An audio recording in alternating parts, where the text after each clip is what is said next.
పదాలు తెలియని పెదవులకు అమృతవాక్యం అమ్మ. సంతానలేమి సమస్యతో బాధపడుతున్న ప్రతి స్త్రీమూర్తి బాధను మేము అర్థం చేసుకోగలం. 49. ఇటువంటి కుటుంబంలో పెరిగిన జగన్ చాలా మంచి భక్తిపరుడండి. మీకెవరికి తెలియని విషయాలు ఇవన్నీ. ఎందుకంటే నేను స్వయంగా చూస్తాను కాబట్టి. అంత ఫ్రీక్వెంట్గా సీఎం అయినాక మీట్ అవ్వలేదు, కానీ నాకు తెలుసు ఆ అబ్బాయి సంగతి. ఆ అబ్బాయి భార్య ఇంకా మంచి. ఆ అమ్మాయి కూడా మా అక్క కూతురే, మా పెద్దనాన్న మనవరాలు. మరి రాజశేఖరన్న వదిన ఏ విధంగా పొద్దున్నే ప్రార్థన చేసేవాళ్ళో అదేవిధంగా భార్యాభర్తలు ఇద్దరు చేస్తారు. అంతేకాకుండా తన పర్సనల్ ప్రేయర్ టైం అని పెట్టుకుంటాడు జగన్. మరి ఇటువంటి వ్యక్తికి ఇప్పుడు శత్రువులందరూ ఒక్కటయ్యి ఆయన దించేయాలని ప్రయత్నం చేస్తున్నారని విన్నప్పుడు నేను అనుకున్నా, నన్ను అందరూ కూడా ఎంకరేజ్ చేశారు. అమ్మ మీరు వెళ్ళాలి, పేదల కోసం పాటుపడే ఆయనను ఉంచాలి ఇక్కడ, అందుకని మీరు వెళ్ళండి అని నన్ను ప్రోత్సహించినందువల్ల వెళ్ళాలనుకున్నా ఎలా వెళ్ళాలో నాకు తెలియదు. ప్రస్తుత గవర్నమెంట్ మనం తప్పులు పట్టేదానికి బోల్డ్ అని ఉంటాయండి అందరిలో కూడా, కానీ మనకు కావాల్సింది సుస్థిర పాలన. పేదలకి హెల్ప్ చేసే ప్రభుత్వం మనకు కావాలి. ఈయన ప్రభుత్వం వచ్చినప్పటి నుంచి మీరు చూస్తూనే ఉన్నారు. ఫస్ట్ 2 years కరోనా వల్ల నష్టాలు, తర్వాత వరదలు తుఫాన్లు వచ్చినాయి. దాన్ని మేకప్ చేసుకోవడానికి కష్టపడుతున్నాడు.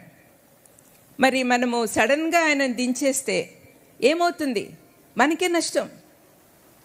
ఎవరు పాలనలోకి వస్తారో మీకు తెలుసు. We have to fight for the correct way. అది దానికోసమని నేను చెప్తున్నా. యాక్చువల్గా ఇటువంటి మాటలు నేను ఎప్పుడూ ఎక్కడా చెప్పలేదు, కానీ శత్రువులందరూ ఏకమైనప్పుడు ఏం చేయాలి? మనము దైవశక్తితో ముందుకు పోవాలి.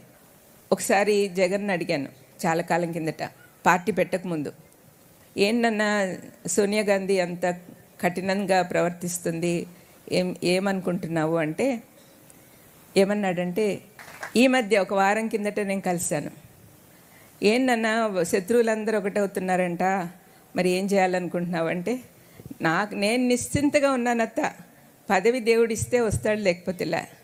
కానీ ఇంకొక మాట, అసలైన మాట, శత్రువులందరూ ఏకమైనప్పుడు దేవుడు మహిమపరచబడతాడు అన్నాడు. దేవుని యందు భయభక్తులు కలిగిన వాళ్ళు అధికారులుగా ఉంటే మనం సంతోషంగా ఉండగలం.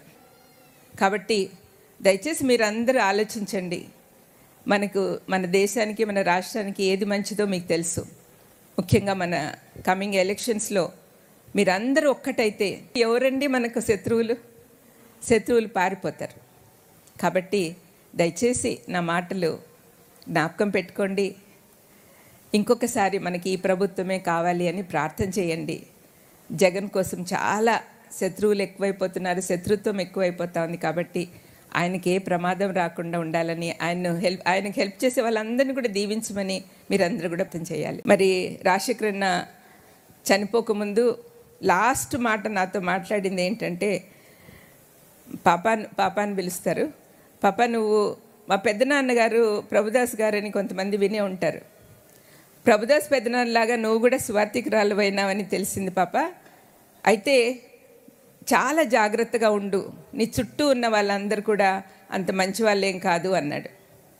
యాక్చువల్గా నేను సువార్థికురాలుగా బయటికి వచ్చేదానికి ఆటంకం కలిగించింది అదే పాయింట్. ఎందుకంటే నా కొడుకు కూతురు ఇద్దరు పెద్దవాళ్ళు అయిపోయారు.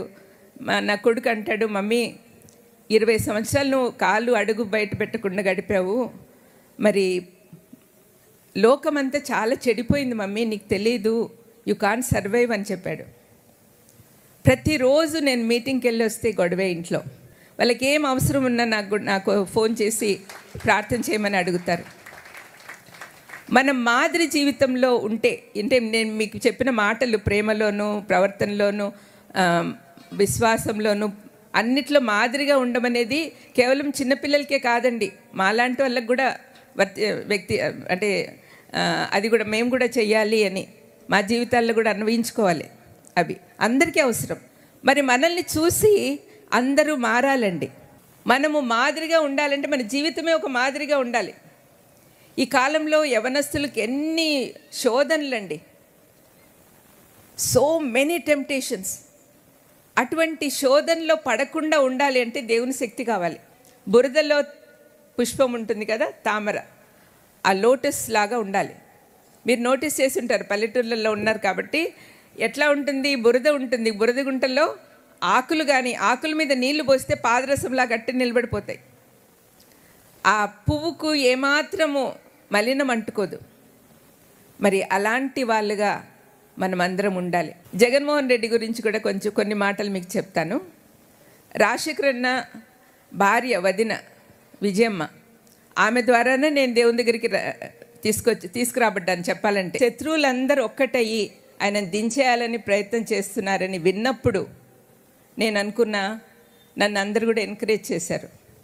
అమ్మ మీరు వెళ్ళాలి, పేదల కోసం పాటుపడే ఆయనను ఉంచాలి ఇక్కడ, అందుకని మీరు వెళ్ళండి అని నన్ను ప్రోత్సహించినందువల్ల వెళ్ళాలనుకున్నా ఎలా వెళ్ళాలో నాకు తెలియదు.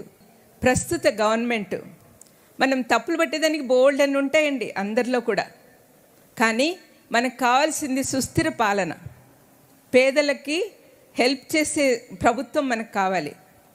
ఈయన ప్రభుత్వం వచ్చినప్పటి నుంచి మీరు చూస్తూనే ఉన్నారు. ఫస్ట్ 2 years కరోనా వల్ల నష్టాలు, తర్వాత వరదలు తుఫాన్లు వచ్చినాయి. దాన్ని మేకప్ చేసుకోవడానికి కష్టపడుతున్నాడు. మరి మనము సడన్గా ఆయన దించేస్తే ఏమవుతుంది? మనకే నష్టం. ఎవరు పాలనలోకి వస్తారో మీకు తెలుసు. We have to fight for the correct way. అది దానికోసమని నేను చెప్తున్నా. యాక్చువల్గా ఇటువంటి మాటలు నేను ఎప్పుడూ ఎక్కడా చెప్పలేదు. కానీ శత్రువులందరూ ఏకమైనప్పుడు ఏం చేయాలి? మనము దైవశక్తితో ముందుకు పోవాలి. ఒకసారి జగన్ అడిగాను చాలా కాలం కిందట, పార్టీ పెట్టకముందు, ఏంటన్నా సోనియా గాంధీ అంత కఠినంగా ప్రవర్తిస్తుంది, ఏమనుకుంటున్నావు అంటే, ఏమన్నాడంటే, ఈ మధ్య ఒక వారం కిందట నేను కలిశాను. ఏంటన్నా శత్రువులందరూ ఒకటవుతున్నారంట, మరి ఏం చేయాలనుకుంటున్నావు అంటే, నేను నిశ్చింతగా ఉన్నానత్త, పదవి దేవుడిస్తే వస్తాడు, లేకపోతేలా. కానీ ఇంకొక మాట, అసలైన మాట, శత్రువులందరూ ఏకమైనప్పుడు దేవుడు మహిమపరచబడతాడు అన్నాడు. దేవుని యందు భయభక్తులు కలిగిన వాళ్ళు అధికారులుగా ఉంటే మనం సంతోషంగా ఉండగలం. కాబట్టి దయచేసి మీరు అందరూ ఆలోచించండి. మన దేశానికి, మన రాష్ట్రానికి ఏది మంచిదో మీకు తెలుసు. ముఖ్యంగా మన కమింగ్ ఎలక్షన్స్లో మీరందరూ ఒక్కటైతే ఎవరండి మనకు శత్రువులు పారిపోతారు. కాబట్టి దయచేసి నా మాటలు జ్ఞాపకం పెట్టుకోండి. ఇంకొకసారి మనకి ఈ ప్రభుత్వమే కావాలి అని ప్రార్థన చేయండి. జగన్ కోసం చాలా శత్రువులు ఎక్కువైపోతున్నారు, శత్రుత్వం ఎక్కువైపోతా ఉంది. కాబట్టి ఆయనకి ఏ ప్రమాదం రాకుండా ఉండాలని, ఆయనకు హెల్ప్ చేసే వాళ్ళందరినీ కూడా దీవించమని మీరందరూ కూడా ప్రార్థన చేయాలి.